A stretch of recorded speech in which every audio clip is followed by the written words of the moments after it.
hey, you can create this lifestyle, get rich, be wealthy, have a family, have a wife, live that lifestyle, or you can create this lifestyle, join a gang, join a lifestyle of crime and robbery and death and whatever. And I said, I want to choose this option. Success, and it was a quick plummet down to nothing. So I spent all of this money that I should have invested. I should have been smarter with it. I had a high-rise apartment and cars, flights. There will be one day I'm in Miami, next day I'm in LA, then I'll go back to Miami again in the same week. And I would spend money frivolously, I would gamble. I would do all of that just to kind of feel like I was on top. I went down to nothing in a short period of time because I didn't actually understand what it took to run a business. And I think the reason that people don't hit results, people fall into hard times, people hit challenges and don't progress is the lack of vision. I think that's why there's more divorces, failed relationships, suffering businesses, suffering team members. It's all because of the lack of just one thing, vision.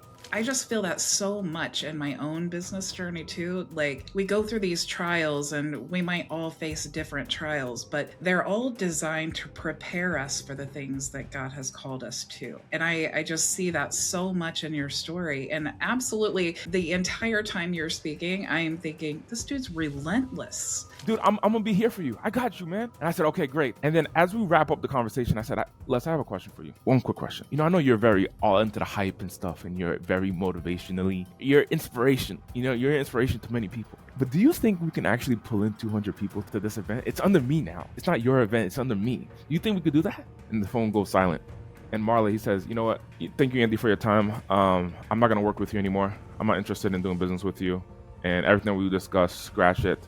I'm out of the event. Don't call me back. I asked God a question. I said, God, why did you allow this to happen? Why would you allow me to go through that experience? And I felt like God spoke to me in that moment. There's only been a few times, but I feel God spoke to me in that specific moment. He said, you have everything in your power up until the point you doubt yourself. You doubted yourself. That one moment of doubt killed everything. In that moment, I just looked up to God and said, all right, thank you. I won't doubt myself anymore. I got it. I won't doubt. That was a lesson. I had to go through that just so you could teach me this lesson. I said loud and clear, I will remember this for the rest of my life. I won't doubt myself.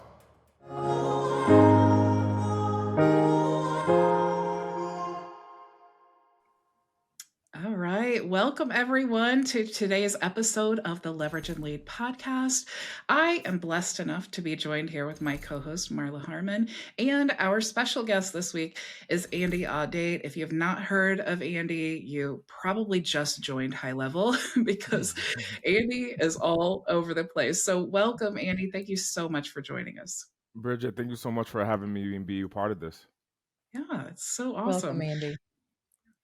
So, Andy, for those of you who don't know you or they're unfamiliar, what do you do and who do you serve? So I serve high-level agencies and I serve coaches and consultants. So my SaaS is designed for coaches and consultants. And then I started a high-level service-based business a couple of years ago, well, at the beginning of 2025, primarily, to really service them and support them in their growth. And how do you do that? We give them coaching and then we give them technical support. So we give them the coaching on how to acquire customers through webinars. And then the challenge with acquiring customers through webinars is because you end up getting customers in droves. The support and onboarding is how we service them on the back end after their sales. So, So- how did you? I'm sorry. Go ahead, Marla. Oh no. So Andy, I was just going to ask that's actually how I know you from, I don't know, several years ago. I remember learning a little bit about your webinar expertise and thinking, wow, that's really interesting how he's built an entire ecosystem around performing webinars and acquiring clients in that way. Would you kind of speak just a little bit about a little bit more about the webinar portion that you do?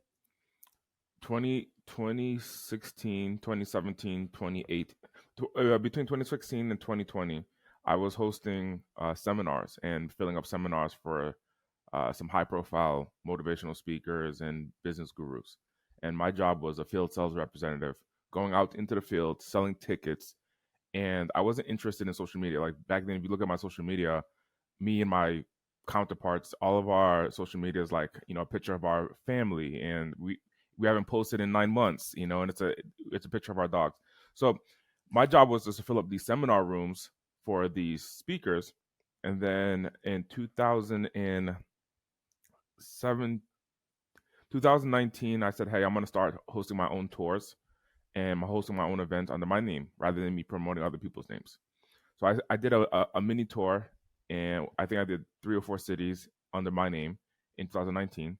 And then 2020 was my big breakout year where I was going to have 13 cities under my name.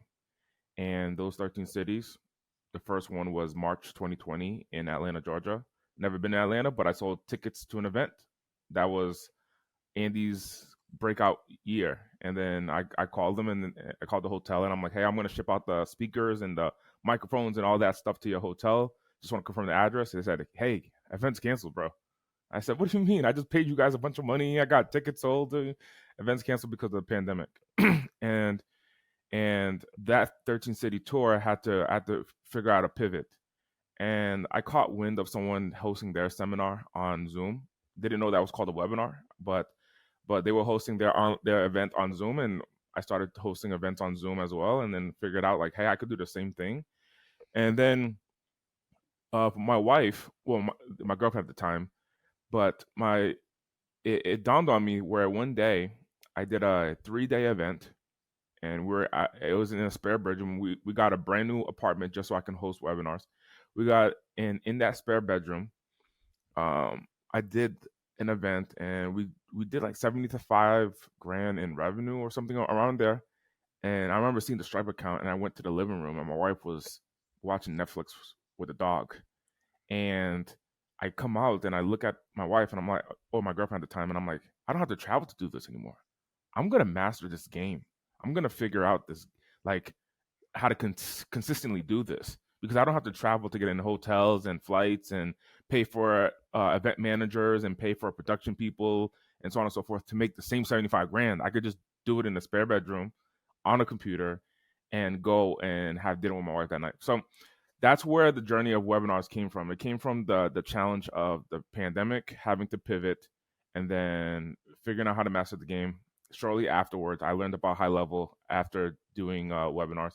I learned about HighLevel, and then as I learned about HighLevel, YouTube University was telling me to do it a one-on-one sales.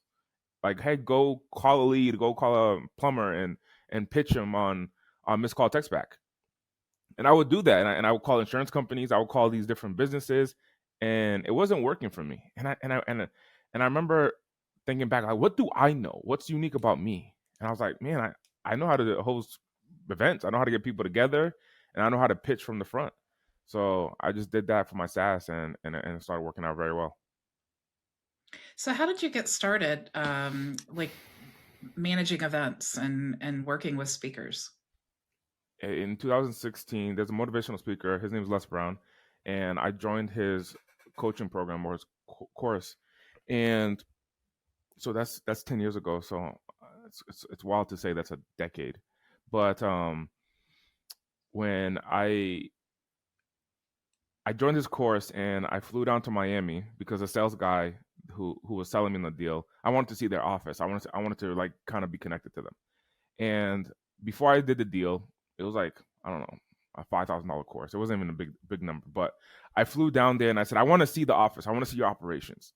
And before I make this big, huge leap of an investment. And when I flew down there, the sales guys bring me around, showing me the CEO and all the people who run Les Brown's company. And now, mind you, Les Brown doesn't come to the office. He lives in Ohio. The office was in Miami. It was like a third-party contract that that someone had for Les Brown, the motivational speaker's name, right? So it's not, Les doesn't like work and operate that business. It's under his name. So when I flew down there, I meet all the people. As I'm about to leave, and I'm like, yes, I'm signing up. Count me in. I'm gonna be a member of the course. As I'm about to leave, Les Brown, the motivational speaker, walks in, and he doesn't travel there. He doesn't go there. If anything, he'll go there once, maybe twice a year if he's in Miami. He just happened to be in Miami at that time for another speaking event that someone flew him out for. And he just said, hey, let me just stop on by. And as he walked in, I'm walking out. I'm about to head over to my hotel, and I'm about to take a left into the lobby. He walks in, and I'm like looking at him. I'm like, oh, shoot. Like, I know who that is. And he walks past me, and I walk right back behind him. And I said, hey, man, I just joined your course. He says, congratulations. And he touches my face, and he says, young man, you look like me when I was younger. And I was like, dude, you sound like just like the YouTube videos. And and like his voice sounds exactly the same as the YouTube videos. And I was just wild. So I said, I'm staying here. So I canceled my Uber, stayed here, stayed at the office, and I overheard that they were having a tour, some tour around Florida. They were going to Kissimmee, Orlando. They were going all over Florida, and then they were going to start traveling outside of Florida as well to sell his courses. And I said, I want to be a part of that. So I went to their leader, who was the president at the time, and I said, hey, I want to be on tour with you guys. And at the time I was 21, and they laughed. And I said, I could be a motivational speaker. I can speak on stage. Now, mind you, if you think about a 20-year-old, maybe I think I just turned 21, coming in and like, I can be a speaker. I can speak on stage. I can motivate the crowd. Like, that is normal where people think about that about themselves, but they don't have the skill. They don't have the communication. They don't have the experience. They don't have the tenacity. They don't really have what it takes. And I could say that looking back, that was probably true. But today, back then in my head, I was like, man, I've been through shit, man. I've been through a lot of stuff, man. Come on, let me tell my story. And they said no. They said no multiple times in the most nice way. They said no. And throughout inside the course, so I signed up for the course. In the course, they would have these Q&A calls, these coaching calls, and I would just pitch them all the time, like, give me a chance to be on that tour, give me a chance to speak. This is gonna give me purpose in life. And after about 7 times, the president ended up saying yes, but you'll be a salesperson.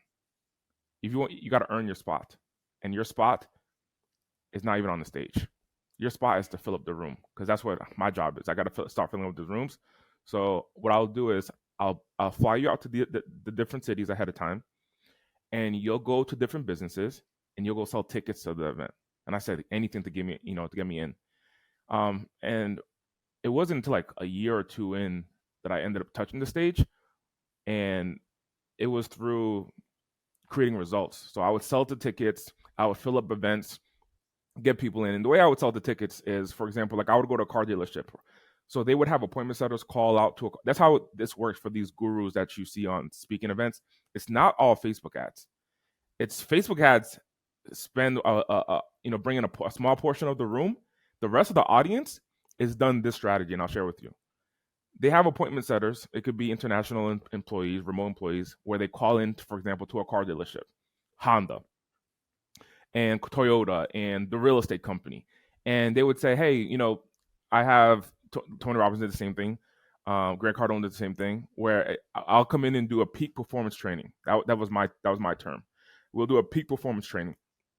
And we'll do it completely for free for your sales guys, so that way they can learn how to greet, how to qualify, how to present, how to close customers, and we become a third-party advocate for your manager, whoever your manager is. Because your manager is saying, learn more, study, and do the reps, and get inspired, right? Would you agree? And then the person would be like, yeah, that's what the manager is trying to get the team to do, and consistently.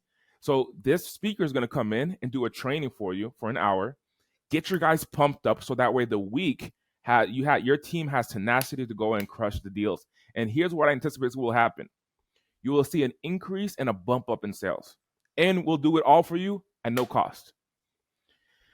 They'll say, what's the catch? And the catch is going to be in the event. Oh, we have an event that's coming in with a motivational speaker. And many times they'll know who the motivational speaker is. So this is someone who's on their team. We'll do that training for you at free. If your audience would love to come to the event, we just give them an opportunity to come, and we'll give them discounted tickets. And it's completely up to them. And many managers was like, that's it? And the ticket's like $200, $300. Like, it's not wild. And it's like, all right, that's fine. Come on in. So I'll go in and I'll do a presentation for 60, 70, 80 sales guys in different industries, from insurance, from car dealerships to real estate. I mean, old, young, I've done it all. Keller Williams and State Farm, and then the next day I have Norm Reeves Honda, and I have all these companies that I'm doing these presentations for. And I would just sell tickets. So 70 guys in front of me. Out of the 70, I may get 20 people to buy tickets. They all spend $200, $300 a pop. So 20 times 300, I get a big cut of that revenue, goes in my pocket. That's how I got paid. And I was selling tickets for them. Now the cool thing for them for the event is if I do 3 of these events, for example, and I sell 20 tickets a piece, I'm putting 60 butts into seats on this 3 events for me. So in 2 or 3 weeks, I'll fill up a couple hundred people in a room right before an event. That's more than Facebook ads can do. And so the benefit of having me out there was selling these tickets, and then I would take that skill and then I would apply it online, and that's what I've been doing for the last 4 or 5 years.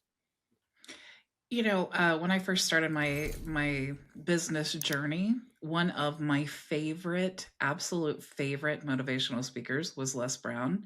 Is that right? I can't even imagine. Meeting him, I would totally be fangirling out. I just have so much respect for him. I love the way that he still tells stories. I mean, he makes you feel like your friends talking. I love the story that he talks about buying his mom the house and all of those things. What do you think? What did you ever get a chance to work with him, or did you Yeah. learn any lessons from listening to him speak and all of that? Hey y'all, Bridget Bartlett here. Sorry to interrupt the conversation, but I have a quick message for my fellow high-level entrepreneurs. If you're still struggling and working 20-hour days, I need you to hear this. It doesn't have to be that way. I built my business to 6 figures with no team, working my 4-hour workday strategy, and I could teach you how to do the same. My coaching program gives you the plan and support you need to finally get ahead. Get your questions answered by me 4 days a week. Don't wait. Scan the QR code right now or visit myvisionagency.com to finally get the leverage you need. Now, back to the show. Yeah, I started off just like, as a salesperson, then I climbed, I don't want to call it the ranks, but I built enough of a relationship. So what ended up happening is 2019 was like me getting started to under my own brand. 2017, I held my first event by myself. So I just finished Grant Cardone's 10X Growth Con, his first 10X Growth Conference, and I kind of felt in my gut like, hey, I'm propping up a lot of other men's name. When I would call in, I would say that I'm calling from so and so's office. It would be Les Brown's office, Grant Cardone's office, this person's office, that person's office, right? And so I said, I'm going to host my own event. And it was September 29th, 2017, Los Angeles, California, at the Marriott LAX Hotel. And I posted it on Facebook, and I told the president of Les Brown's camp that, hey, I'm going to host my own event. And I invited him to come out, the president of Les Brown's camp to come out. And he said, dude, I'm going to be there to support you. Now I'm promoting my event. Now, what's different is I have to like build up courage on my own name now. So I'm going to businesses and I'm saying, I'm the guy you want to learn from. And so I don't have the big name to back me. But I started selling tickets regardless. I think that confidence that I made it up in my own head. Like I was like, man, I've done this 100 times. And most importantly, I've done it in my brain 100 times. And by going in there with that confidence, I went and I started selling tickets. Now, I didn't sell as many tickets as I would have with the big names behind me. However, here's what happened. Through that effort, I get a phone call. And it was, I remember leaving the gym. I was living in LA at the time, and I get this phone call. When I get this phone call, it's Les Brown. I know it's Les Brown because I have his number. I would text him because during the event times, the days of the event, I was the liaison, bringing him to his hotel room, bringing him down, being backstage, bringing him with the microphone, and I would serve him. I would pick him up from the hotel. So I spent a lot of time with him. If that was your question, I spent a lot of time with him. So when we would land into a city, I would get a text message because I was already there. If you remember, I'm already in the city. I got a rental car, I got a hotel, and so when Les would come down, the production people would go to the hotel, set up the room, the conference room, and then when Les is there, I would get a call like, hey, Les is here. Can you give him a VIP experience, bring him to the hotel and set him up and so on and so forth. So I would do that. And I've done that for years. Pick up his luggage and then spend a lot of time with him. Now, in my first ever seminar by myself, Les calls me and he says, Andy, why didn't you tell me you're hosting an event? And I said, and Marla, this is gonna psych you out right here.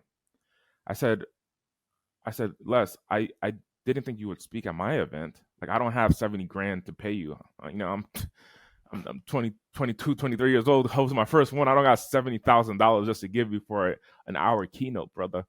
But I'm over here selling tickets for $200 a pop, paying my rent. That's what I'm doing right now, man. And he's like, look, you don't been on so many events with me, filling up my events. I want to do this for you. Wow. I want to come speak at your event, and I'll give you a discount. And I think it was like a 90% discount. So I'll charge you $7,000. And I was like, still in the back of my head, by the way, I'm like, oh shit, like I don't even think I had the $7,000. But I said, wow, that's amazing. Okay. And he's like, look, we're gonna go on my social media and we're gonna post. I got like 1 million followers. We're gonna post about your event. We're gonna do a Facebook Live and we're gonna run ads. Okay. I'll take the money that you give me and we'll run ads. Okay. Now I wasn't in the world of digital marketing back then. So I don't know what ROAS is, what return on ad spend is, what a funnel is. I wasn't keen to none of it. Right. I was a guy who sold tickets. That's it. And then we spent on a call about an hour. I'm in front of my house. I just left the gym. I got my shorts on. I'm in front of my house. I didn't even want to leave the car yet. So I speak to him about an hour. He's like, we're going to run Facebook ads. We're going to go live on my Instagram. I got 1 million organic followers. I got an email list in LA. I've been in LA so many times. I got leads that I will send the email to. I'll give you 90% off. And I'll take that $7,000 and I end up putting it towards the ads, man. I got your back, brother, man. And so we talked for a whole hour. And we come up with the greatest plan. And I'm like, okay, this is going to be it. This is not only my breakout event, but I got the man, the myth, the legend going to be a part of it. And at the end of the conversation, as we're wrapping up after this, like talking about the whole entire plan, and he says, by the way, Andy, I am in Los Angeles. I said, what do you mean? He says, I'm at my his granddaughter's house. And I'm visiting Los Angeles. And I said, oh yeah, I remember I dropped you off there one time. He's like, yeah, that's where I'm at. So dude, I'm gonna be here for you. I got you, man. And I said, okay, great. And then as we wrap up the conversation, I said, Les, I have a question for you. One quick question. I know you're very all into the hype and stuff, and you're very motivationally, you're inspiration. You're inspiration to many people. But do you think we can actually pull in 200 people to this event? It's under me now. It's not your event. It's under me. Do you think we could do that? And the phone goes silent. And Marley, he says, you know what? Thank you, Andy, for your time. I'm not going to work with you anymore. I'm not interested in doing business with you. And everything we discussed, scratch it. I'm out of the event. Don't call me back. I'm all set. Thank you. And he hung up. We just spent an hour talking about this whole plan. I asked you a question, and then now you're out. Like, what happened? And when that took place, I'll tell you, I learned the biggest lesson of my life in that moment. Probably still to this day. And I'll share with you what that learning curve is, and this is why I tell the story publicly, because he had already told me that where he was at. He already told me he was in Los Angeles. So I drove down there, and I remember I was in a part of LA, which was about 45 minutes away from him. I sped over there. I think I made it in 19 minutes. I could have gotten hurt. I could have gotten pulled over. I made it in like 27 minutes, right? I get to the house and I'm knocking on the door, and I am like, I know this is the house because I dropped him off here once. So I'm like knocking on the door. I'm like, because he's not picking up the phone when I answer, and I keep knocking on the door, and his granddaughter opens up, and he's like, what's going on? Is everything okay? And she recognizes me because I've been there a few times, just dropping him off. And I said, I was talking to Les, I was talking to your grandfather, and this happened, that happened. And he's like, he's filming a commercial in Orange County. Like he's staying here, but like, I don't know what you got going on. It has nothing to do with me, but he's not here right now. So I kept on calling Les back, and he didn't pick up. Maybe 9-10 calls, he still didn't pick up. It was near the beach. I get to the beach. The house that they were at was near the beach. So I get to the beach, and I just feel defeated and deflated. I get to the beach. I put my feet in the sand. This is where everything took a turn for me, and I think that this is why I'm successful today. Is when I put my feet in the sand, I looked up at the sky, and I asked God a question. I said, God, I have nothing in my control at this point. I felt like I had everything that I thought like was the biggest thing of success, which was I would have Les Brown, the number one motivational speaker, speak at a 21-year-old's event as a headliner. That's wild. And when I put my feet in the sand, I look up. I asked God a question. I said, God, why did you allow this to happen? Why would you allow me to go through that experience? And I felt like God spoke to me in that moment. There's only been a few times, but I feel God spoke to me in that specific moment. He said, you have everything in your power up until the point you doubt yourself. You doubted yourself. That one moment of doubt killed everything. That one moment of doubt killed everything. And in that moment, I just looked up to God and said, all right, thank you. I won't doubt myself anymore. I got it. I won't doubt. That was a lesson. I had to go through that just so you could teach me this lesson.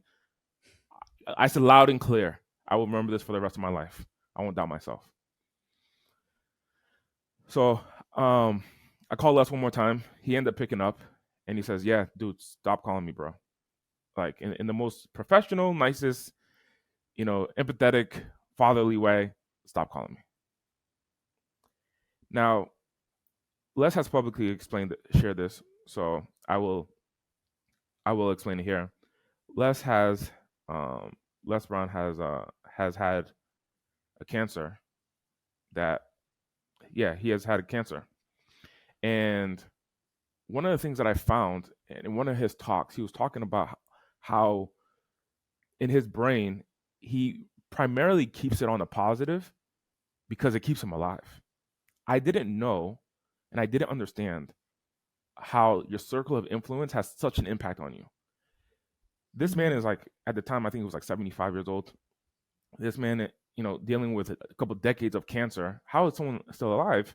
It's like, it's all about positivity. It's all about positive neurons around him.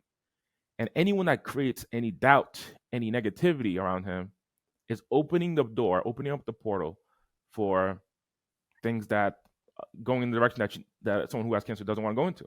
And I didn't know that. By me asking that question, I opened up a different portal. I opened up a different conversation, because if you realize in the book of Genesis, one of my favorite books, in the book of Genesis, the serpent asked just a question. Did God really say that you should not eat the fruit? That's all. It's like a question. And a question opens up the door for like sin in the rest of the world. Now, I'm not here to get religious, but like that opened up the door, and I didn't understand that this was going on. Just by me asking that question, he prevented it from entering his mind, entering his ecosystem by closing. And that's why it was such an abrupt, like, bye. I learned later on. Well, so back to being at the beach, I get on after he says, don't call me. I said, all right, I get it. I hang up.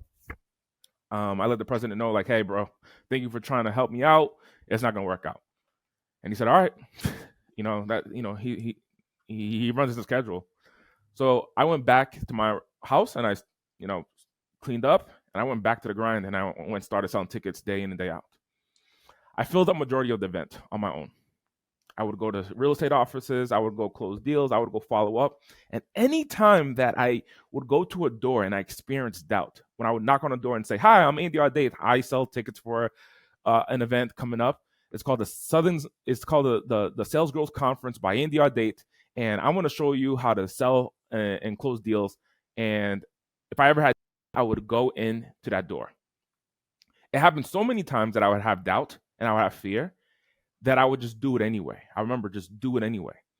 And I experienced that so many times that I built this callus in my mind that I can just do it. I can create any result. Some of my friends, because of that, now who came to that event, spoke at that event. I had, for example, Edwin Ariava from Real Housewives of Beverly Hills. That was one scenario where I walked to a door. I was nervous, had doubt to retreat. I had a fear, like, let me go back. I don't know who these people are. And I did it anyway. And the CEO of this company was like, yeah, you know what? I want to be part of your event. I'll give you money to sponsor your event. I'll bring my sales team and I'll pay for a sponsorship so I can speak. And I'm like, count you in. I'm like, who are you?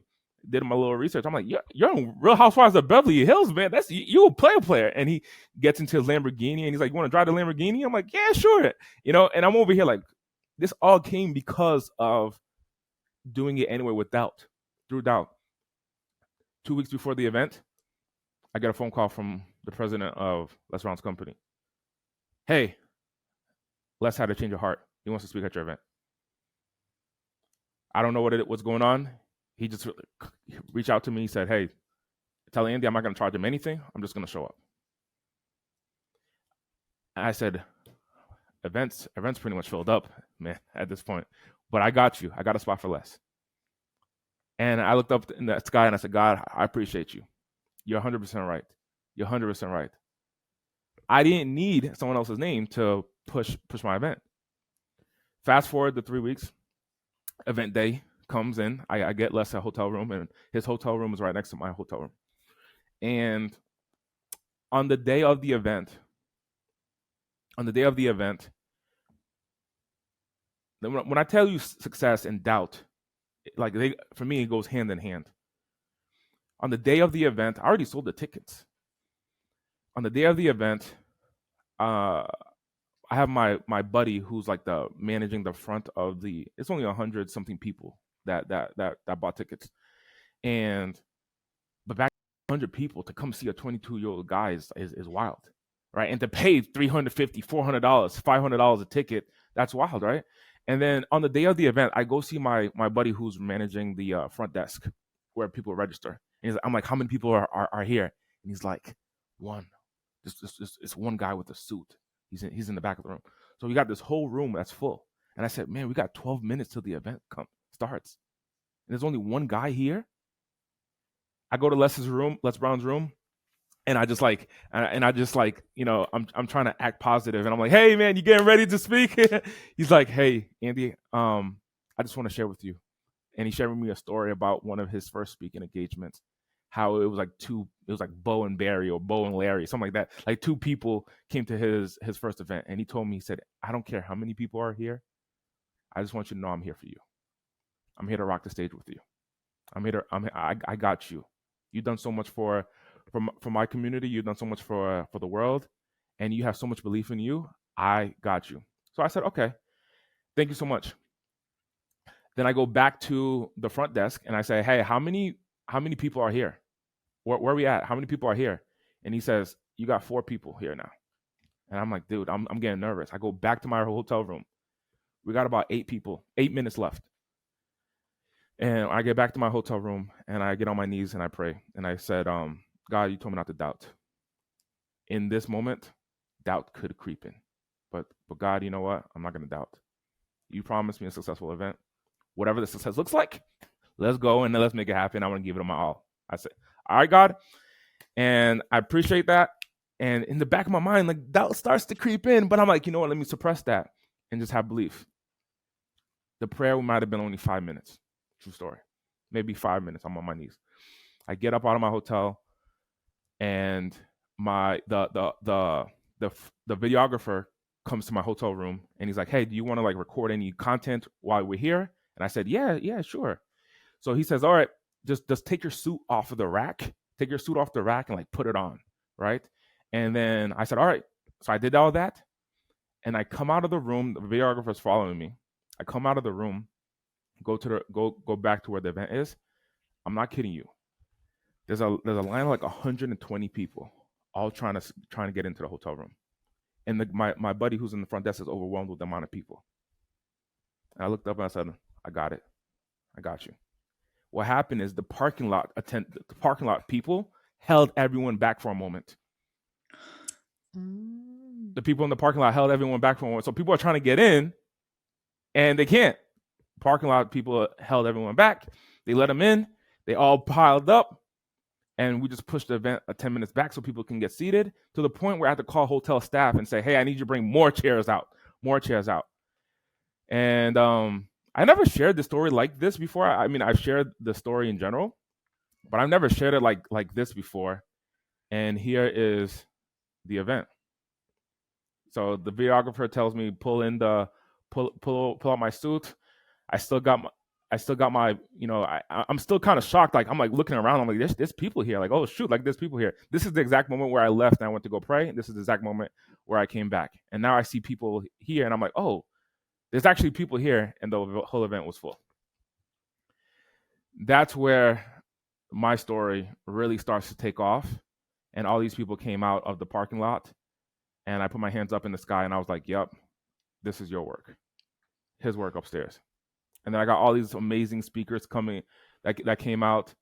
This is Charlie Chino from Lightspeed. This is the president of the company. Les Brown came in and spoke, and a bunch of other phenomenal speakers came in and spoke and was a part of that event. So I take those principles and I apply it to my business today. So I'm That's trying amazing. to fight back the tears right now. I know I have actually. goosebumps and a little misty-eyed. I know. Me too. HighLevel agencies. If you work with roofing companies, HVAC, or other home services businesses, this is your chance to improve your retention forever. LeadStreak is the first white label app for appointment dispatching, route planning, and door-to-door canvassing. It's fully customizable and brandable for each of your clients. You get unlimited sub-accounts, unlimited users, plus it works on mobile or desktop. Clients can import leads for their field reps, assign territories, and even communicate with the office inside the app. Start your free trial at marlaharmon.com. Andy, in that whole story, I just see like you are being prepared for this. You are being tested. And I just feel that so much in my own business journey too. Like we go through these trials and we might all face different trials, but they're all designed to prepare us for the things that God has called us to. And I just see that so much in your story. And absolutely, the entire time you're speaking, I am thinking, this dude's relentless. Like that's the word that keeps coming to my mind. I'm thinking of like 21-year-old Andy who's just full of like just ambition and ready to go, but like all the different obstacles that I think of myself as 21 years old. I was like just trying to go to the bar and have fun with with my friends and all that. But you were so relentless and ambitious. Like where does that come from? I think when I was younger, I had experiences where the house was cold, and the house when the house was cold, my mom would say, sleep with a jacket, put a couple of blankets on top of you, and sleep with the big comforters, the big blankets, and maybe stack up 2 or 3 of them and go to sleep. And I said, and I'm like, why do we have to do this? Why do we have to operate like this? And I don't have the $900 because the oil for the heater is $900. I don't have the $900. And time there were different moments in my life where we didn't have the financial resources to live a certain lifestyle. The basics. I remember my dad saying he's gonna go to New York to go get sneakers and clothes. I asked for some sneakers and clothes, and he comes back. He's like, I didn't have the money. I'm talking about this is at 11 years old. So I'm going out trying to figure it out at 10 years old with whatever resources that I have. I'm from the East Coast. I'm from the smallest state in the country, which is Rhode Island. In the smallest state in the country, I'm from the smallest city in that state. It's 1 mile radius from, 1 mile from end to end in that whole city. And I'm shoveling snow, going door to door, trying to shovel snow when it was snowing. And then when it's fall, I would rake leaves for $10 a pop, trying to make ends meet. From me, right? My parents would take care of the house, and even that many times was in jeopardy, right? It wasn't always. I didn't even know if we were always going to have the same place to stay. There was always complaints about the mortgage or the bills and so on and so forth. And I'm talking about, Bridget, down to hundreds, like down to the hundreds, like $300 for insurance. Do we need car insurance? Do we really need, like, we didn't use it last month? Like, do we really need to pay that $300? $900 for the oil. Do we need that? Hey, ramen noodles, it's totally fine. Just put a little bit of pepper on top of it and imagine that it's gourmet. You'll be fine. Even though the whole thing costs 11 cents and it's actually plastic. Like, I learned this now, right? But like back then, it's like, that's gourmet. And coming from that experience, I knew I wanted to have a different lifestyle because I would watch TV and I would see people, they would live so freely. And I would notice that those people, it was TV. They looked happy. They looked happy. My family was struggling. Now it's so interesting how maybe you have brothers and sisters or family or cousins, especially the viewers. It's so interesting. Like my brother had made a comment to me actually recently in the last year, where he said, I went through the same thing that you went through, and I thought that was just the norm. You were driven by it, and you've created what you created so far. And for me, I was like, I thought that was the norm. So we grew up in the same environment, and I'm like, I need to get out of this. So the thing about never going back was never experiencing that again has been my driving force. Now, before the Les Brown ordeal, before speaking and so on and so forth, I'm actually the youngest T-Mobile franchise. I owned a T-Mobile store in 2013. I got into the cell phone industry. I was like essentially like my real first job, and I was selling cell phones in the mall. And I got a chance to become. T-Mobile had just acquired a company called Metro PCS. I worked at Metro PCS. Today it's called Metro by T-Mobile, but they had just acquired a company. T-Mobile just acquired Metro PCS at the time, and I was selling cell phones. And I remember one of their leaders came in and said, like, we're growing like wildfire, man. We need dealers. And I went to them. I said, hey, man, I'm 19 years old. Hey, brother, can I sign up to be a dealer? And they said, what? I mean, I just graduated high school, man. I'm free. I graduated high school, and I went to my master dealer, which a master dealer means like kind of like an agency in HighLevel, in the world of HighLevel, like an agency in a sub account. So let's say I was working for a sub account, and I went to the master dealer and I said, hey, can I work under you? I'll open up my own store under you, and on paper, on T-Mobile's paperwork, it'll be through you, and that's actually how T-Mobile grows. They just work through master dealers. They don't work with individual dealers. So each master dealer might have 15, 20, 30 sub dealers. So I was one of the sub dealers. So I opened up one store. That one store, we did something strategic where we sold phones on financing and payback programs. And we used Craigslist. Like, we used all the things that people weren't using back then. We were using Facebook. We were using Instagram to sell cell phones because we were in our teens and early 20s. So we sold thousands of phones. I opened up 4 locations before my 21st birthday. I made $1 million and I cashed out. I completely cashed out and I moved to the West Coast. And when I made that $1 million, I didn't work afterwards. I fell on my laurels, and I was like, oh, money keeps coming. Like, I haven't had to actually like hustle for work because it came to me so easy from 19 to 21 for that 2-year time span. I got humbled very quickly, where about 18 months passed and I was spending money frivolously. When I moved to California, I spent money very fast in that 18 months and down to zero. I couldn't even pay my rent. And then that's when the motivational speaking really took a turn for me, and where I took it serious. So it was like success, and it was a quick plummet down to nothing. So I spent all of this money that I should have invested. I should have been smarter with it. I had a high-rise apartment and cars, flights.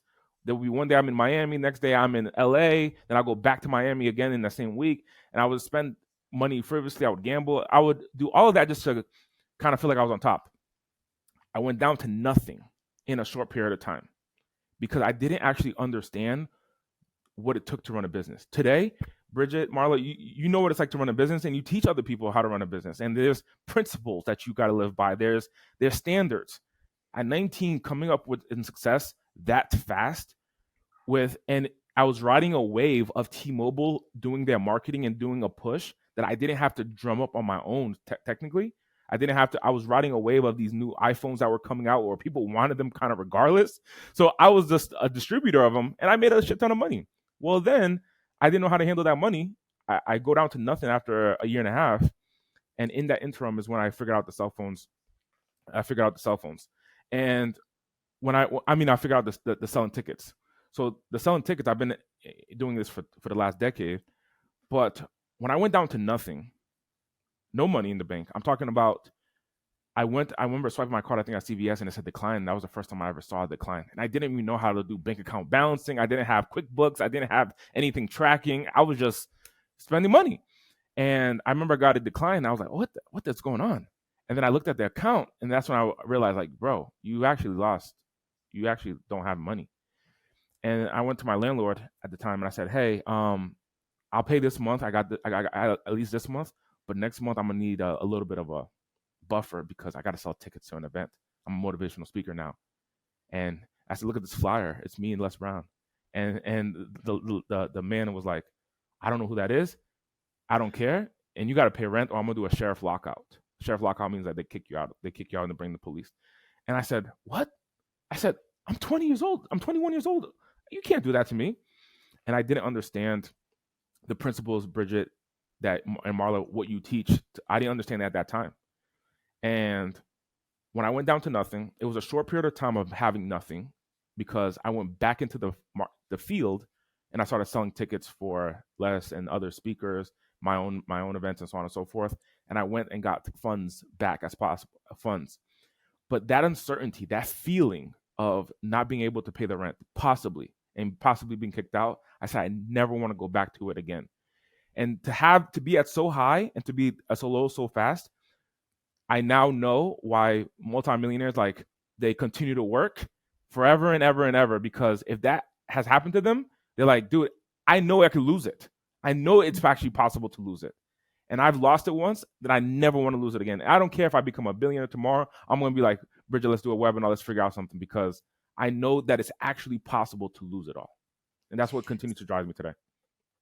Andy, you can we go back to when you were talking about being a kid and some of those struggles that you and your family had? And, I was thinking, usually there's either a person or an event or a surrounding that shapes us to end up choosing to be positive and to keep going, or to possibly go in a different direction where you make really bad choices in your life. Was there someone in your life that, kind of inspired you at a young age to kind of keep going and maybe plant seeds for your faith or anything along those lines?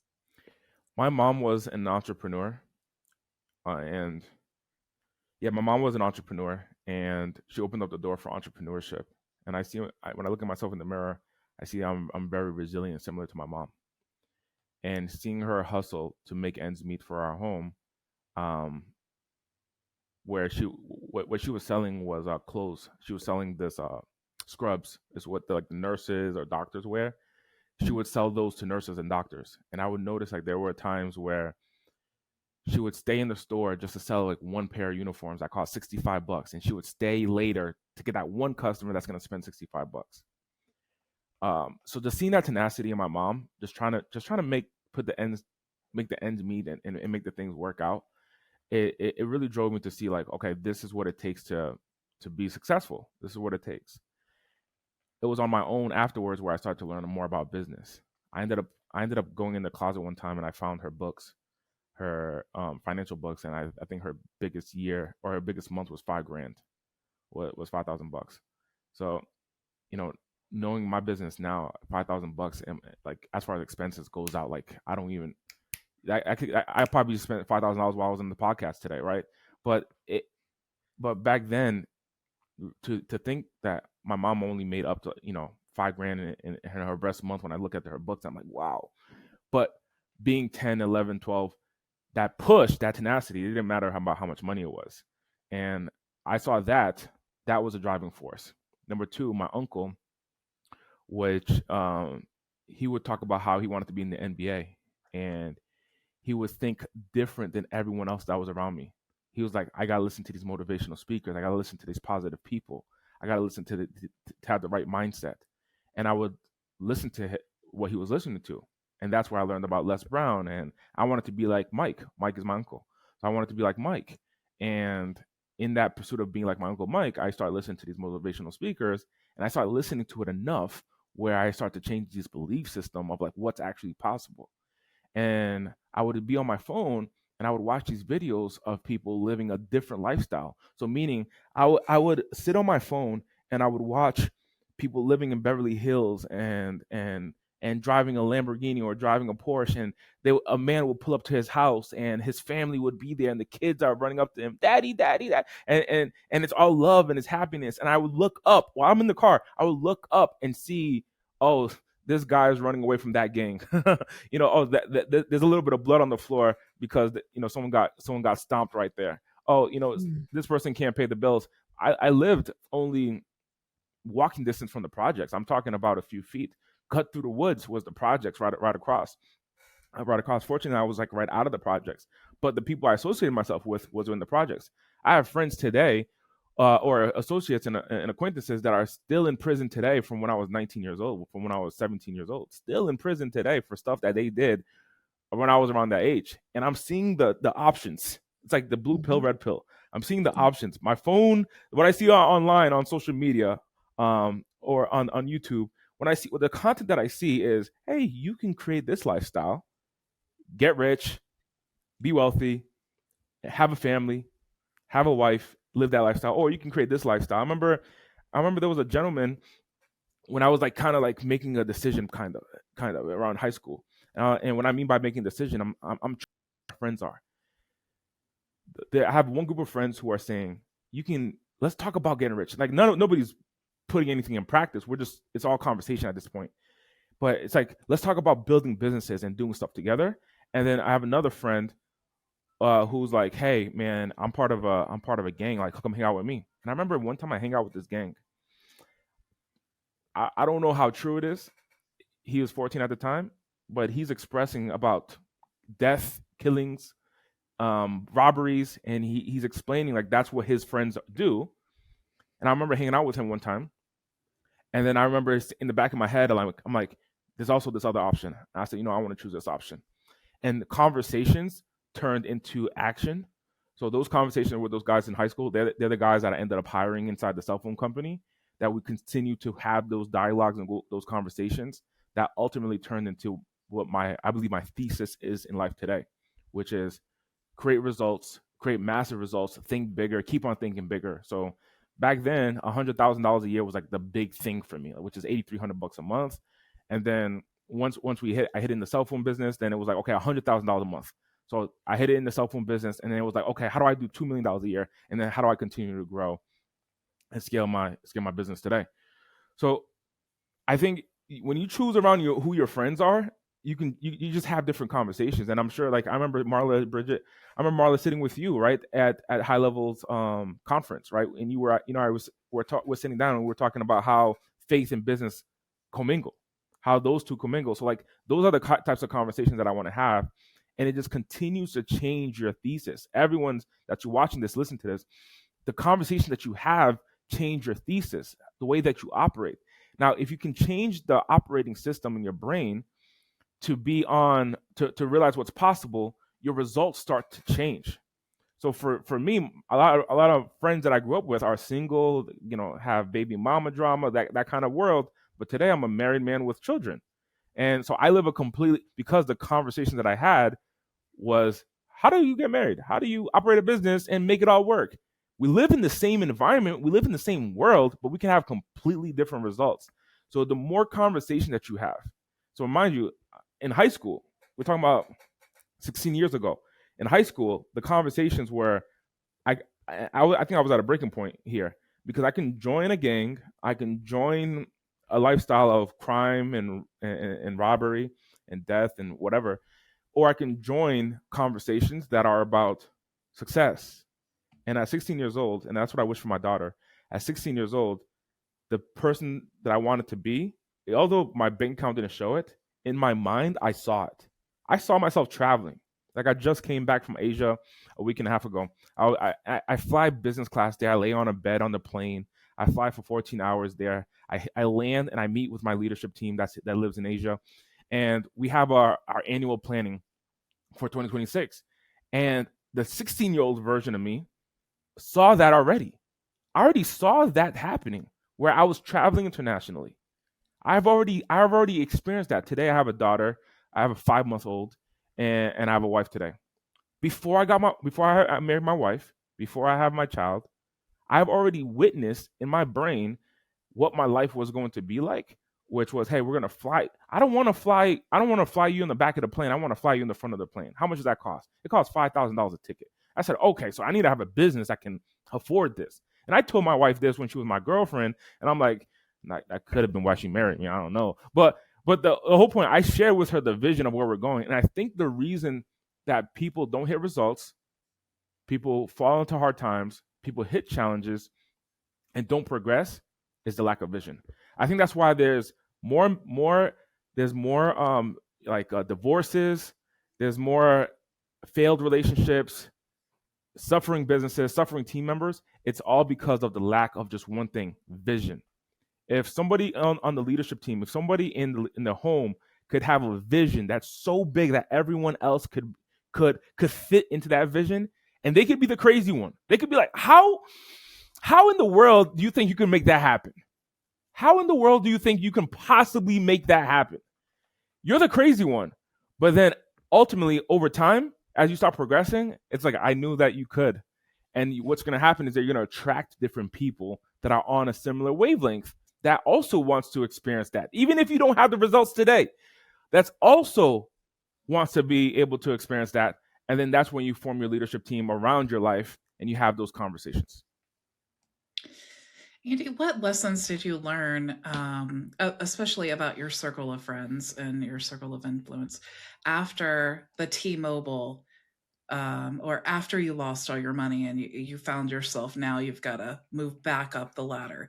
What did you learn about your circle of friends at that time? Because I think, did they make fun of you? Did they say, yeah, I knew Andy, he, whatever, that was a temporary, that was a fluke, he got lucky? Or were they super supportive, like, you can do it, Andy, you can get it all back? I mean, what did that change at all, your circle of influence? Or did it just stay the same and everybody was great and supportive? I only have 3 people that are still friends from that time. I only have 3. One of them was actually in the business, in the cell phone business. He's still in the cell phone industry today. He's a leader at AT&T today, but back then he was my partner, like what Bridget is to you in this scenario. And so he's still a friend of mine. And I had 2 other friends that weren't in the business. One of those friends, one of those friends was a faith-driven man. He didn't care about the money. He didn't care about the changes. He cared more about the relationship and my relationship with God. So that was the first thing. I was like, okay, that's cool. Like there's a foundation here that's bigger than anything else. And another one was my best friend, and he was oblivious to what was actually taking place inside my finances. He had no clue. There were signs where I'm like, I can afford certain trips and certain experiences, but everyone else, dozens of people, I lost. I think part of the reason why I lost them is because twofold. Number one was I would be asked about questions about finances. Can I borrow this? Can I use that? Can you hire me? Can you hire my mom? Can you hire my sister? Can you give us money? Why do I need to work? Like, you already got it. Can you take care of us? I was the one that would pay for experiences.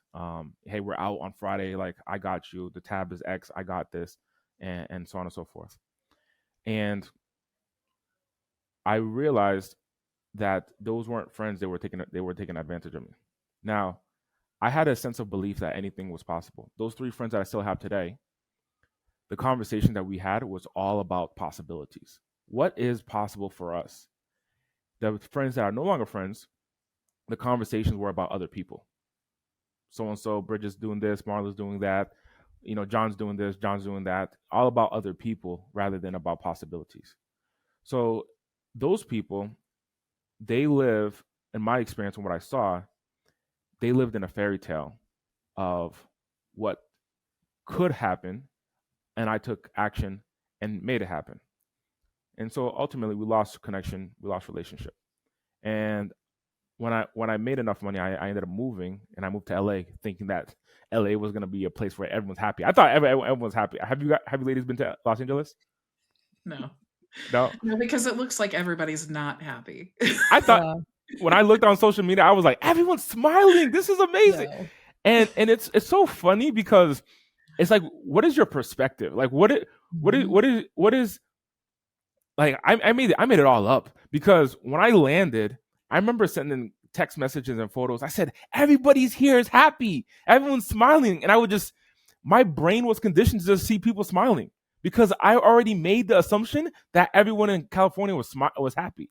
It wasn't The until I lived there. algorithm gave you more of what you wanted to see. Of course, right?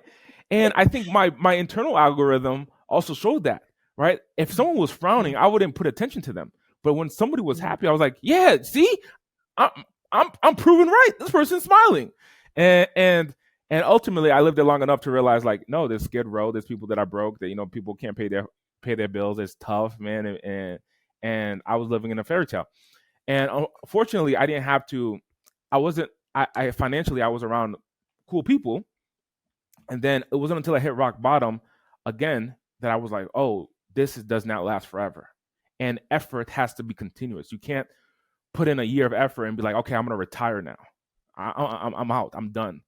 That was the uneducation that I had. I wasn't educated, but the friends that I choose. Here's how I choose them today. Action steps. I go to events. I go to a lot of events. Go to in-person events that are surrounded by a similar topic. And I try to mingle as much. When I go to conferences and seminars, I actually don't sit in the events 9 times out of 10. So like if I go to a HighLevel's event, for me, many times I'm in the I don't think I've ever sat down at a HighLevel event in the audience. That's kind of what I did this year too. I The recent one? Yeah, I didn't really go for the speakers. It was outside of those sessions that I got the most value because of exactly what you're saying.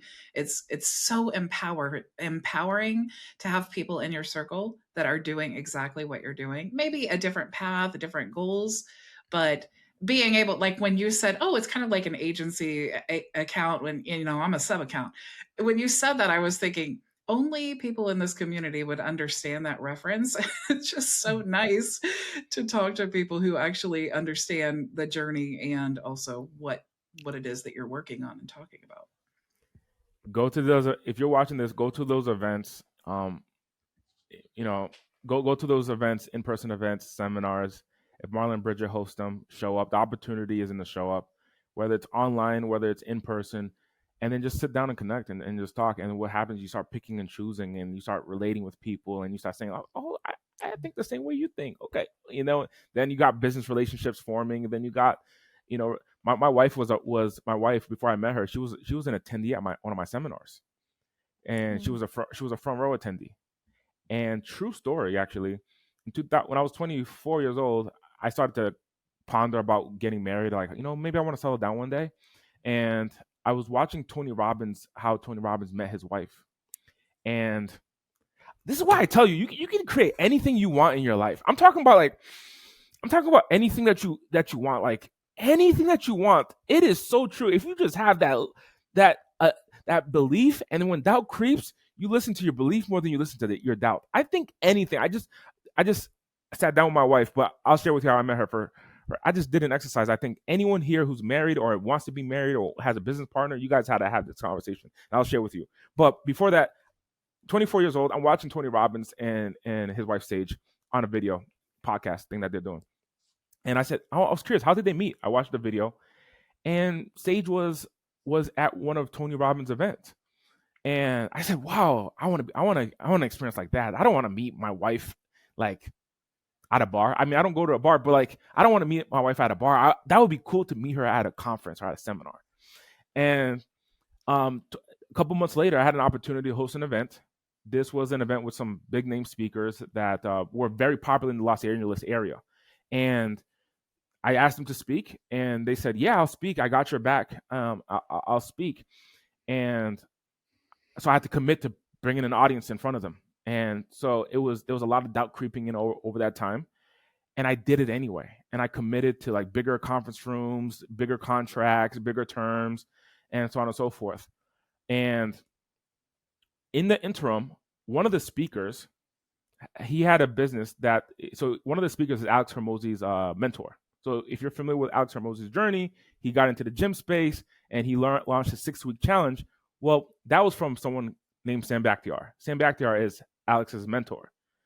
Sam, I got a chance to meet him at a gym, and he said, hey, come, if you want to talk to me, come meet with me at 4:00 in the morning at the gym. Besides that, I'm not interested in really talking. So I showed up to the gym every day, 4:00 in the morning.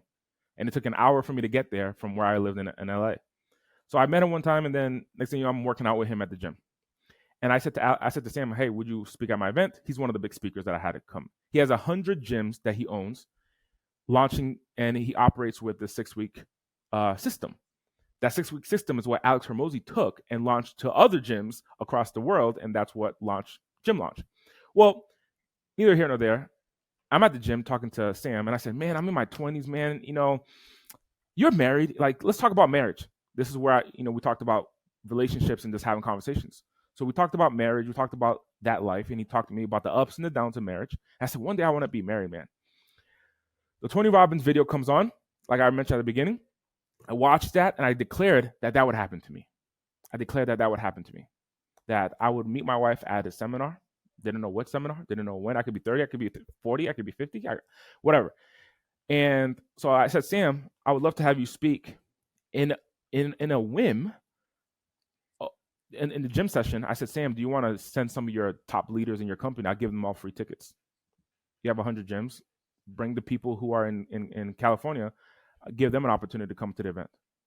So he said, I got you. So he sent an email blast to some of his leaders at his gym that were in the region, and they got a ticket to come to the event.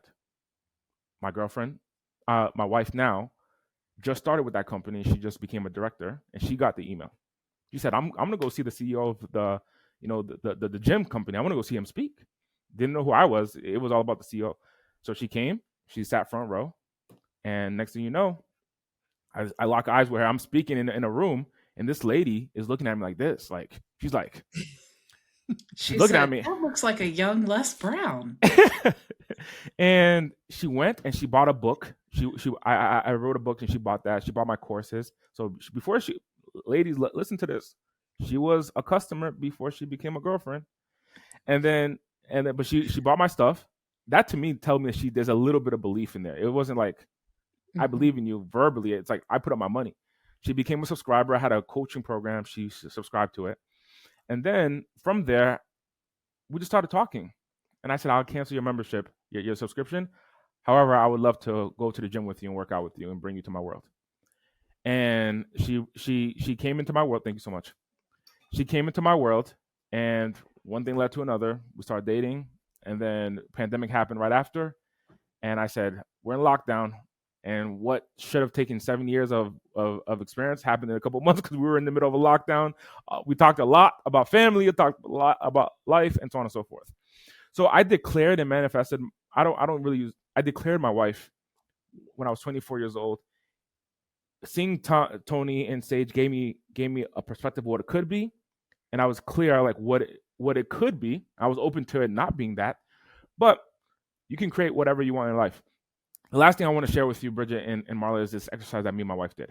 I'm talking last week. Today's Wednesday. Last week. I think this is something that's profound. So I've been married. We're going on 3 years. Been with her for 6 years, and we did an exercise that we never done before. I said, I want you to. I said, I truly believe that I can create any level of income and any result that I want to create in my life. I really believe that. We just finished a milestone in 2025. And we did 7 figures on HighLevel. And I was like, man, now we have a child together. I think I'm thinking too small. I'm being vulnerable and honest with you. I said to her, I think I'm thinking too small. Because I was in the cold plunge one time. And this is me telling her, I was in the cold plunge. And when I was in the cold plunge, I said, in a conversation with God, I said, I would like to have a child. If it's possible, God, would you allow me to have a child? And then a couple months later, my wife was like, we're pregnant. After trying for a year and a half. I never talked to God about it. I never went straight to the man. After trying for a year and a half, we're like, okay, I don't think it's going to happen. One moment in the cold plunge, I'm like, God, I would like to have a child. I never actually asked you. I never talked to you about this. I've been trying, but like I never actually had a conversation with you about it. I would like to have a child. And I got out of the cold plunge. That was it. And then a couple months later, my wife was like, hey, we're pregnant. And I'm like, what? And I'm like, I think I can manifest anything. So here's the exercise. You got to write down, you take your piece of paper, and I want you to write down as if you had unlimited money. You write down exactly the lifestyle that you want to live. Not, you don't have to get into detail about like square footage of your house, but for example, you could write like chef cost and how much the ideal chef that you want to hire. Don't be cheap with it. You could be like, chef, $10,000 a month. I want a good chef. I'm gonna pay them a $10,000 salary. Okay, house. How much you're gonna spend? $25,000 for the house. Okay, well, I need house managers. Like, I need a house man. Like today, I have a house manager. She just came and brought me this food right now. They work in the house, and I declared that years ago. But like, you can write down house manager, how much you want to pay them in salary. Cars, how much you want to pay in your cars. Lifestyle, like vacation. Okay, do you want nannies? You want kids? Okay, how much is that going to cost? And how much you want to allocate towards that? As if you had unlimited money. And I think the hardest thing for people to do is just ask. Just before you even ask, is just to think about the possibilities. Because somebody could say, why would I spend $10,000 a month on a chef? Why would I spend $10,000 a month on a chef?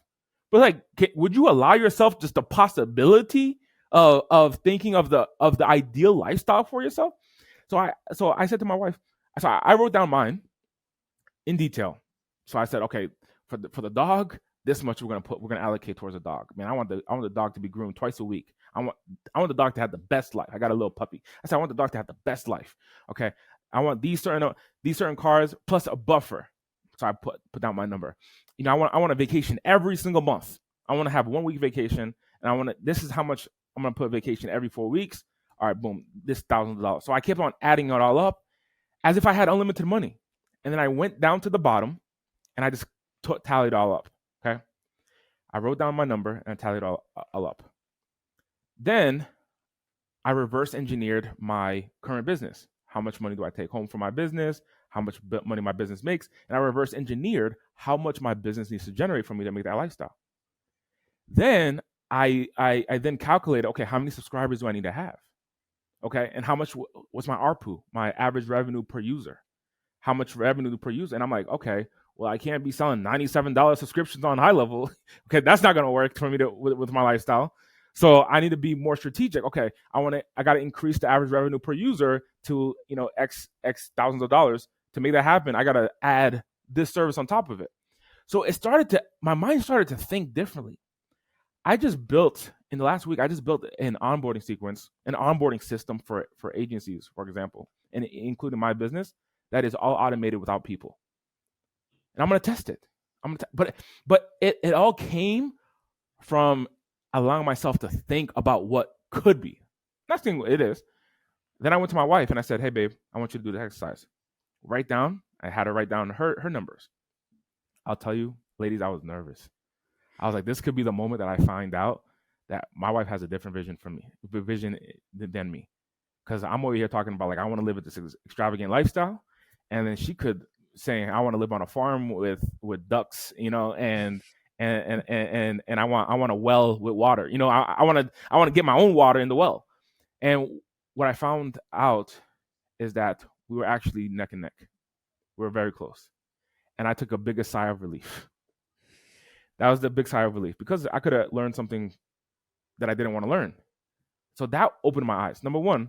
Number two is I found everything that she incorporated was already included in my number. So her vision naturally is inside of my vision. Her vision, everything that she talked about, I'm like, it's already included in what I wrote down.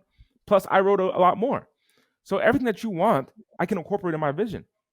So if we look at my vision as the big domino, if I hit my vision, your vision comes true. Because we'll be using the same chef. We'll be living in the same house. We'll be using the same chauffeur. So a lot of what you already said is already incorporated. Thank God. Okay, now we are clear on our mission.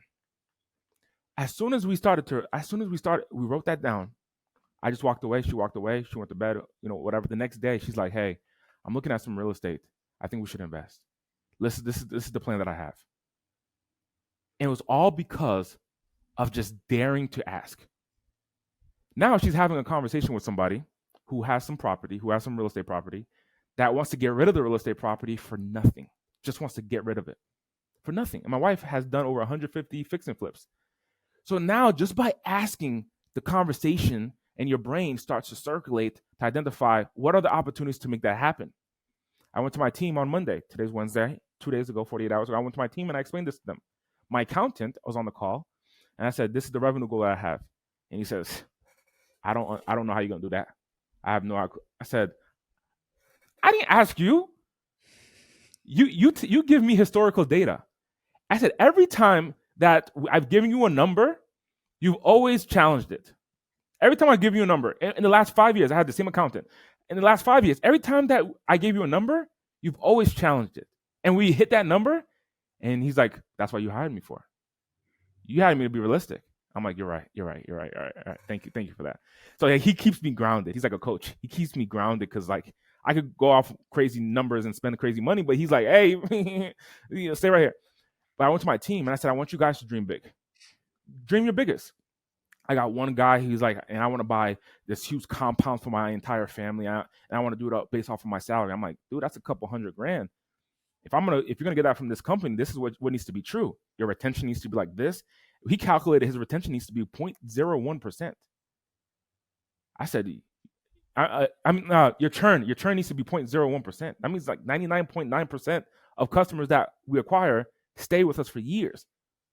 With a high ARPU, with a high average revenue per. So you're talking about customers who are spending a couple grand a month with us, that 99.9% of them stay with us for years.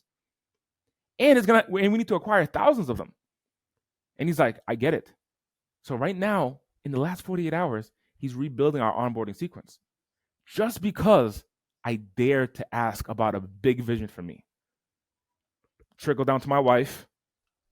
She's asking a big. She's like, I never thought like this. I told my team. My team's like, I never thought like this either. So now I got everyone around me. This is all in the last 2 weeks. I'm sharing with you stuff that's happening in real time. It's not something like I'm telling you a story that happened 2 years ago. I'll tell you in 2 years what happens of it. But it's like in real time, I'm realizing I'm seeing this shift of people thinking differently.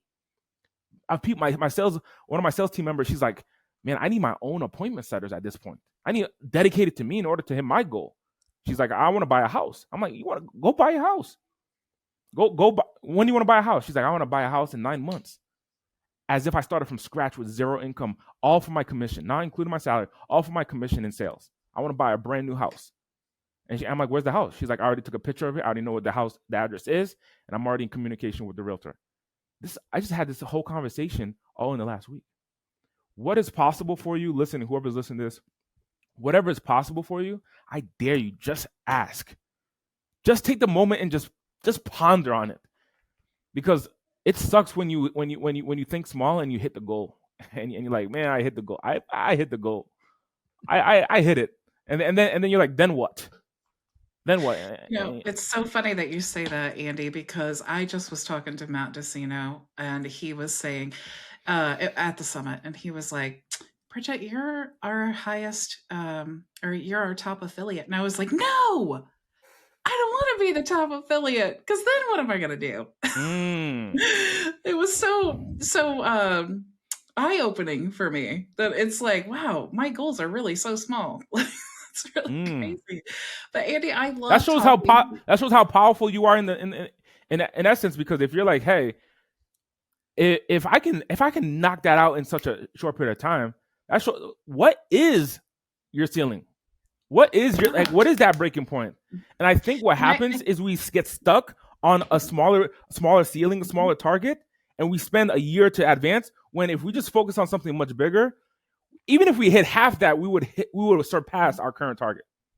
Because you know what it is, Andy? I think that some people are so, and including myself, I say this totally about myself, I'm so used to thinking small that sometimes when I have to step outside the box and think bigger, like you're saying, it's easier to say, what do I actually want? Like, what could I imagine if the craziest possibilities were actually possible?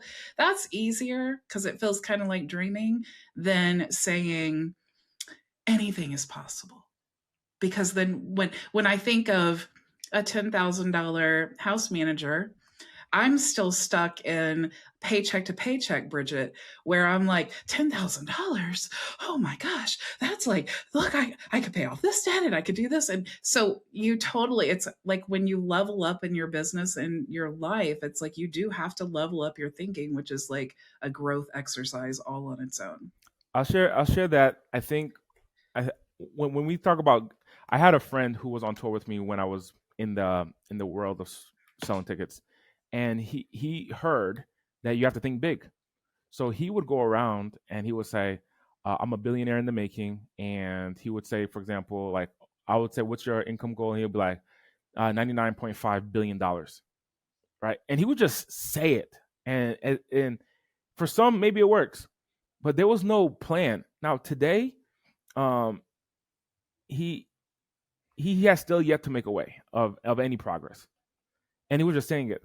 When I say think big, I also invite you to invite the audience to incorporate reverse engineering.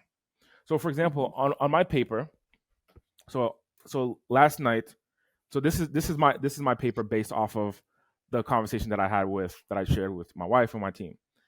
And I just asked this question: what has to be true?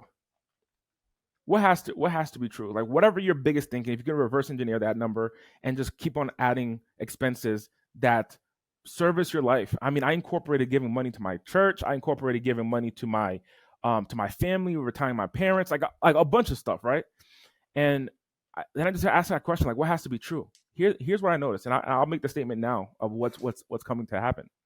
My target demographic needs to change. I've helped a lot of people who are starting their agency, starting their business. In order for me to hit my goals, I got to work with people who already have hundreds of customers and they have 100 plus customer problems. They have not. I got to start my SaaS problem. I gotta understand what is, like, we have 1,600 members in our community, and many members are in the starting their journey, and I have a ton of resources, and we helped hundreds of people start their journey, and we helped dozens get their gold award. But I realized in order for me to hit my vision and to support my family in the way that I want them to be supported, and for me to take care of my family, and then for me to take care of my team's family, and have a grandiose vision, I gotta help other people who have big visions as well. And the solution for me, when I ask myself what has to be true in order to increase ARPU, average revenue per user, I gotta solve bigger problems. So there are problems where, I'll give you an example. I'm working with, there's a ton of demographics in my community, but there's an agency, for example, that is their problem is I want to make my first $5,000 a month. Then I have another agency that I work much closer with, and their problem, they're doing about $250,000 in MRR, and their problem is on churn reduction. When we calculated, by incorporating certain systems that my company can offer them, by saving them 1%, by retaining 1% of their customer base, just 1% from canceling, it would put $285,000 into their pocket. That doesn't even include how we're doing conversion rate optimization on the front end, how we're optimizing their funnels and to increase the amount of customers that convert. In that big agency, for example, they don't even have an abandoned checkout sequence. So like all those small things that we're like, oh, did you know that if someone opts in on your landing page, you can convert more just by adding text messages and emails to have them come back to the page to sign up? Did you know that? Did you know you can add webinars, and you can add this infrastructure? And you're like, oh, I didn't even think about that. So if we increase a small percentage on the front end and decrease on the back end, the people leaving, it's adding millions of dollars to this agency's top line revenue.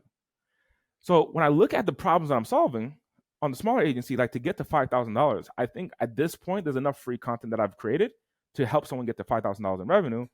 But to solve multi-million dollar problems is where I get to put my attention on. And all this came in the last 2 weeks, really discovering when I asked myself, what has to be true? What has to be true in my life? What has to be true in my I think over the holiday weekend, we all kind of took some time away, and I think there's so much value that we as business owners get by just kind of stepping away from the computer and just living our normal lives and like seeing the world through not computer eyes or business person eyes, but we just kind of experience life in the world, and it's amazing to me the ideas that I think of. I know everybody else is the same way because everybody's been vibe coding and creating products and restructuring things throughout the holidays. So I think there's definitely so much value in that. You're so right. And Andy, thank you so much for your time. I really appreciate it. For everyone else, I know you've got probably overwhelmed by the value that you get from listening to Andy. So thank you so much for joining us for this episode of the Leverage and Lead podcast, and we'll see you next week. Yes. Bye. Bye. Wow, Bridget. Again, I don't know. We just keep like leveling up with the amazing guests that we have. Andy was so good. I had no idea about his background with public speaking and Les Brown, but that was so incredible. And I would love to hear more of his speaking and follow him further. What did you take away? You know, it's kind of like what I was saying in the episode in the podcast. It's like hearing his whole story, it's so inspirational. I adore him. I didn't really know that much about him, just like his professional like business side, but I didn't really ever have the opportunity to have a conversation with him and learn more about him as a person and his journey. And I always love hearing someone's like faith journey and how God has guided them throughout their life. And I just love how, one, he's not intimidated to talk about those things, but also, two, it's just another testimony of how it's like we can pray and God gives us these visions, but we have to take the action steps, and we have to have the faith. So it's like, I think that in that story he was telling where Les Brown said, no, never mind, we can't work together. It's kind of like he and God were testing him. It's like you can't you can't just think, oh, this is the opportunity. It's like, I am going to give you the opportunity. I, meaning God. Like God's going to give you the opportunity. And just as fast as he can give it to you, he can take it away. And it's like, you have to learn those lessons. And what if Les had just, they went on and planned everything and all of that? Andy would never have come away with that valuable lesson that he says was the turning point for him in his life. So in the moment when Les is like, yeah, we can't work together, I know his soul must have just been like in the pit in that moment. But it was also the moment, like while it seems like a storm, it's also the moment right before everything changes. Yeah. I have no doubt that God was literally cultivating the soil, right? And helping him grow into the man that he is today, and so that he could help others. I mean, I don't know about you, but I know I've certainly been in places in my life where I relied on the goodness of others or the relationships, and so building that foundation so that you're who you are is based on what you know, not what someone else knows, or what understanding that God has equipped you and you are ready. I think a lot of us as entrepreneurs, we are afraid to step out in faith and that kind of thing. And as that whole thing happened, God was prompting him, step out, you be faithful. I've equipped you. And had he not, he could have crumbled, but he didn't. He just kept going. And I think as entrepreneurs, that's a really hard lesson that we have to face when things aren't going the way that we want. We have to keep going, Yeah. and he really, that's a beautiful example of how God worked the whole thing out for his good.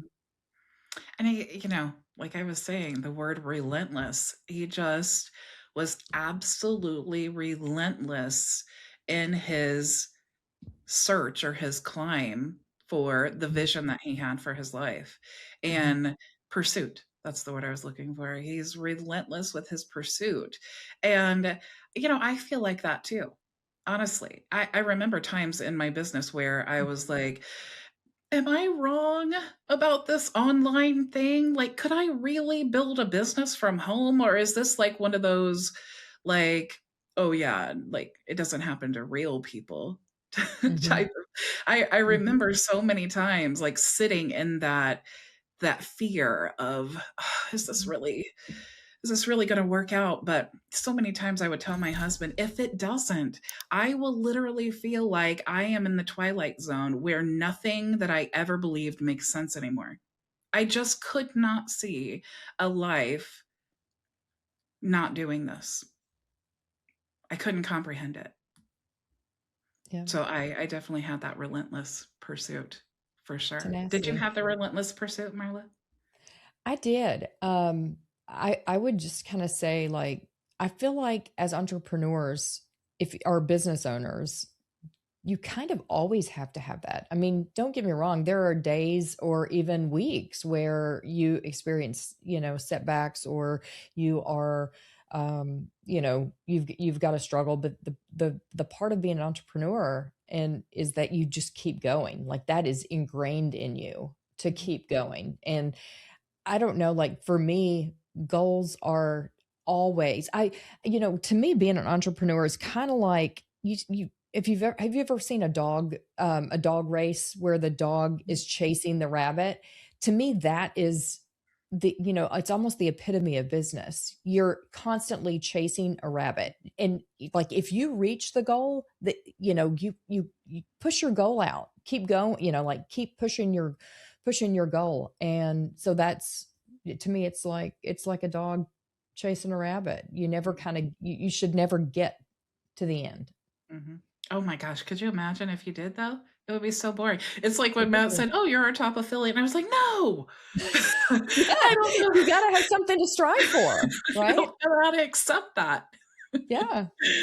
Oh my goodness. Oh, what a journey. Anyway, Andy was incredible. I would love to have him back in at some point. And, his faith is so firm. I'd love to just have a faith conversation with him. Like, I want to know when it started, how he got there, like all the things about how he implements it in his business, all the things that this we 1 hour is just not enough time. It's not. It was so good. Well, thank you everyone for joining us for this week's episode, and we will see you next week. Bye. Bye. New episodes are added weekly. Make sure to subscribe and visit our website if you'd like to receive our newsletter or apply to be a guest at leverageandlead.com.